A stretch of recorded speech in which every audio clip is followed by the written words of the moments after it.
కానీ ఇవాళ మనం దాన్ని ఎక్కడికక్కడ నరికేసి మనం ఈ డెవలప్మెంట్ అంటున్నాం. మీకు ఈ భూమికి ఇంత పెద్ద ఓజోను పొర ఏర్పడటానికి నిలబట్టడానికి కారణం గిరిజనుడే కారణం, ఆదివాసీల కారణం. ఆదివాసీలు కారణం. గిరిజనుడి కంటి ముందు బంగారం కొండ ఉన్నా కానీ వాడు ఆ గొర్రెలు ఆవులు మేపుకుంటాడే తప్ప ఏ రోజు కూడా బంగారం అడిగిన వాడు కాదు. ఇలా హెడ్మా అడవి కోసం నిలబడి ఇన్ని సంవత్సరాలు మనకు ఆక్సిజన్ ఇచ్చి ఒక ప్రాణవాయువునిచ్చి ప్రపంచాన్ని కాపాడాడు. కాబట్టే ఆయన చచ్చిపోయిన రోజు ప్రజలు వెల్లువలా ముందుకు వచ్చారు. ఎందుకు ఆయన ఒక రెవల్యూషన్ అంటే ఈరోజు ఇది గ్రీన్ రెవల్యూషన్. ఇప్పుడు అడవిని కాపాడటమే విప్లవం, అంతే. ప్రజల్ని కాపాడటమే విప్లవం.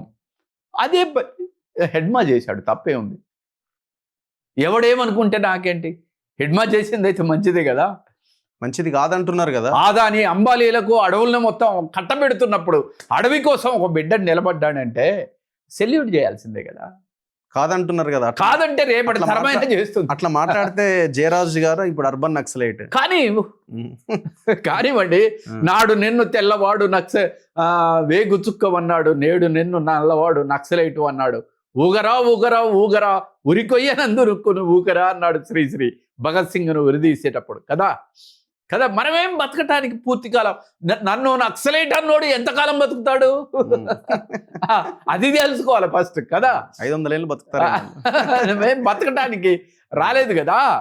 కాబట్టి సత్యం ఏదైతుందో ఆ సత్యం ఖచ్చితంగా మనం పాటే నా ప్రాణము, పాటే నా జీవితం, ప్రకృతి ఇచ్చిన వరము, స్వరమేలే నా బలం, ఆటుపోటులెదురైనా ఆగదు ఈ ప్రయాణం, పాటే కోట్లు కూడగట్టిన పాటకు సరితూగునా, పదవులెన్ని వచ్చినా పాట ముందు నిలుచునా, లాఠీలకు తూటాలకు పాట నేల కూలునా, ఉరికంభం మీద నిలిచి ఉషోదయం పాడనా, పాటేనా. ఉరిదీయబట్టానికి కూడా నేను సిద్ధపడ్డావాన్ని. పాట కోసం నేను చస్తా. పాట కోసం జైల్లో తిప్పారు, పాట కోసం భయంకరమైన హింస పెట్టారు. అమృతంలాగా పాడే నా గొంతుని బూటుకాలు పెట్టి తొక్కి తొక్కి రక్తం కారేటట్టు చేశారు. గజ దొంగలని వేసినట్టుగా నన్ను జైళ్ళల్లో చిన్న చిన్న గంజి కొట్లల్లో వేశారు. రోజుకో పోలీస్ స్టేషన్ తిప్పారు పాట పాడొద్దని. నేనేం భయపడలేదు. ఇప్పుడు నక్సలైట్ ఉద్యమంలో నేను ఎన్నో రాశాను. ఎవరో ఈ బిడ్డలు, ఒకసారి మొత్తం పాడతారు ఆ పాట. నింగిలో నెల వంకలు, ఎవరో ఈ పిల్లలు, అడవి మల్లె పువ్వులు, వాళ్ళ నడుముల్లో తూటాల దండలు, వాళ్ళ నడకల్లో ఎర్రాని జెండలు, ఎవరో ఈ బిడ్డలు, దొరల భూములెన్ని పంచినా ఒక్క సెంటు భూమి వీళ్ళు అడగలే, చెరువు కట్టాలెన్ని పోసినా ఒక్క చేను కంకి వీళ్ళు ముట్టలే, ఆకలి దప్పులు మరిసిరి అడవిలో అన్నలయ్యి తిరుగుతుండిరి, ఎవరో పేరు కొరకు వచ్చిరందున అమ్మాయ్య పెట్టిన పేరు చెప్పరు, ఆస్తి కొరకు వచ్చిరందున వీపున సద్ది మూట కొనుడ ఉండదు, రాయన్న రప్పన్న సెట్టన్న పుట్టన్న సీకట్ల వెన్నెలై కాసిన చంద్రన్న, ఎవరో ఈ బిడ్డలు, నింగిలో నెల వంకలు, ఎవరో ఈ పిల్లలు, అడవి మల్లె పువ్వులు. నేనన్నటువంటి నక్సలైట్లే దేశభక్తులని ఎన్టీ రామారావే అన్నాడు. నక్సలైట్ల ఎజెండానే మా ఎజెండా అని కేసీఆర్ అన్నాడు కదా.